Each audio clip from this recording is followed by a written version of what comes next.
Bitcoin is indeed primed for volatility. Hey guys, it's Keith Allen, and we have had I've had some busy stuff going on here with the family. So I appreciate your patience with me. Wasn't able to get an analysis out yesterday, but the good news is Monday's analysis is rock solid, and still everything I put in that analysis is valid.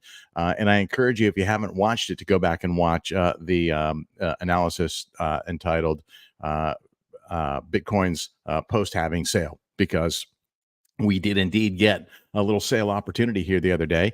We're noticing a nice bounce, and let's go ahead and get right into the charts and show you exactly what that looks like, and where things might develop from here. Of course, we have a pretty busy weekend, or remaining of week for that matter. Sunday, we have the daily, the weekly, the monthly, the quarterly, and the 6-month close all culminating. That's each of those events, could be potential catalysts for volatility in themselves. Of course, we also have the presidential debate coming up tomorrow. U.S. presidential debate should be interesting.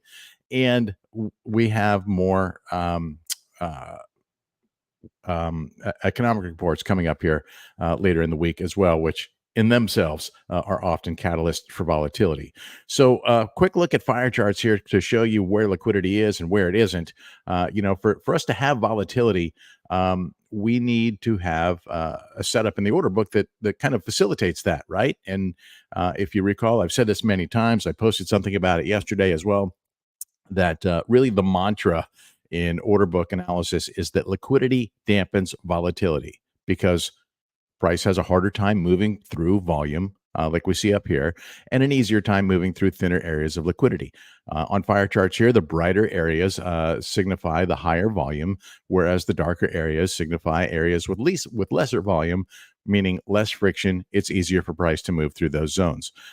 These would be limit orders that we're seeing resting on the order book, and what we're seeing down here, order flow in the bin CVD, shows us where the buying and selling happen. So for volatility to occur, you need market orders that exceed the limit orders that are resting in the order book, and that's not going to be hard to do, because quite frankly, we're still pretty limited in terms of the liquidity here, right here in the active trading range, because so much has been cleared out here over the past week or so, right? Or 10 days, or so some of that stuff from above that 70K level have worked their way down into the system, into the trading zone.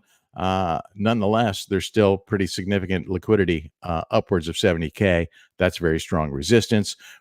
Good to see that we have a ladder developing here in this really, I guess, about a 52 to 60K range, but the lion's share of it here concentrated around 58K.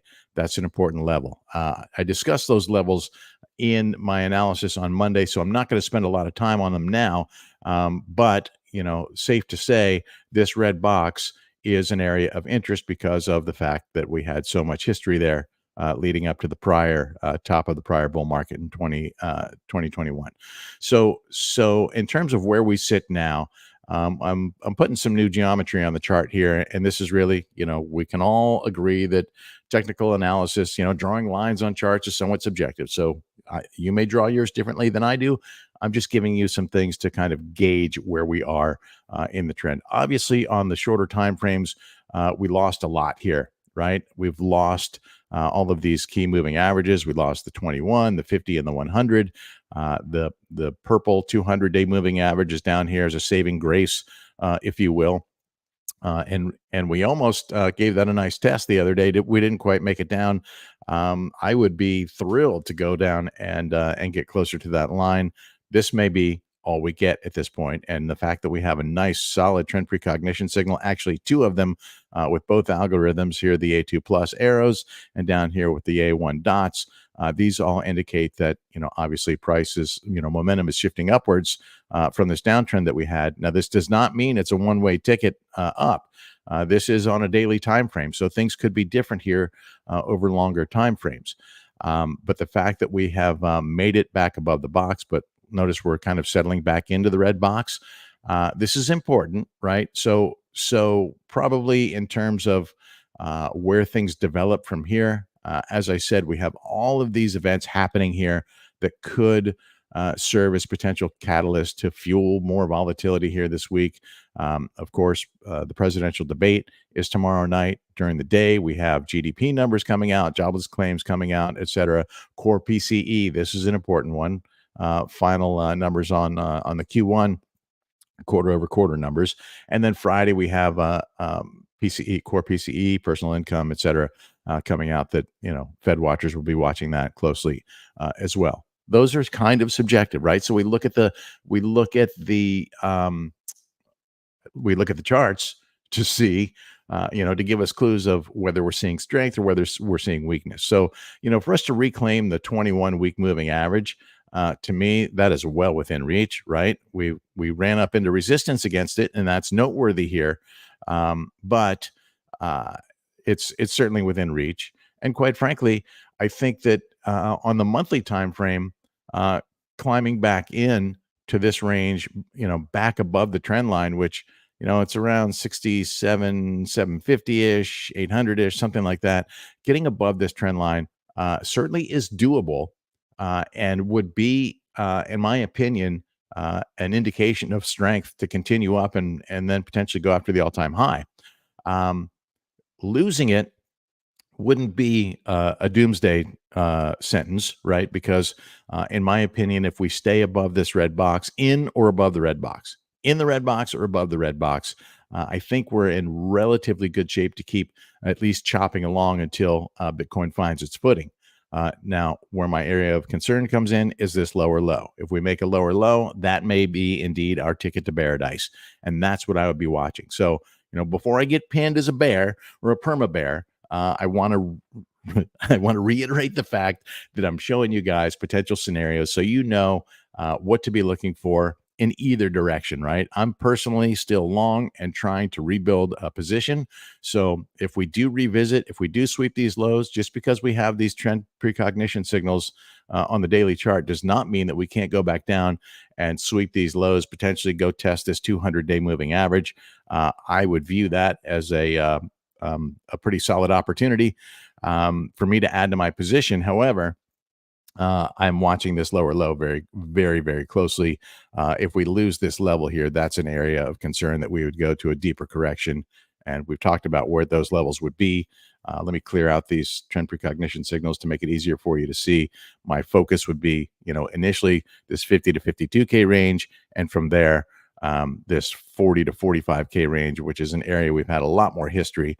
So those would be the levels that I'm watching. Currently, no sentiment to go here or even here.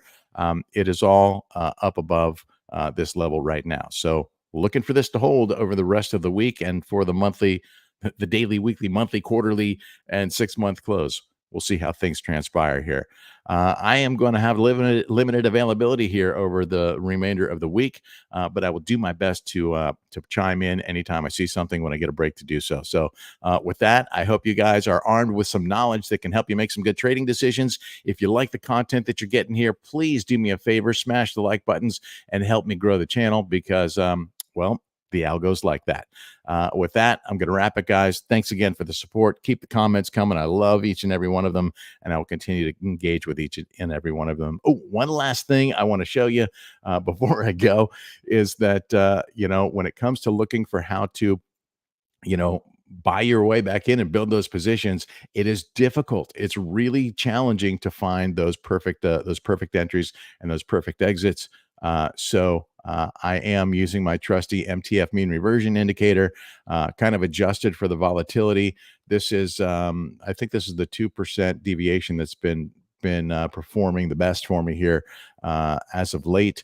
And as you can see, It is just kind of incrementally adding to the position.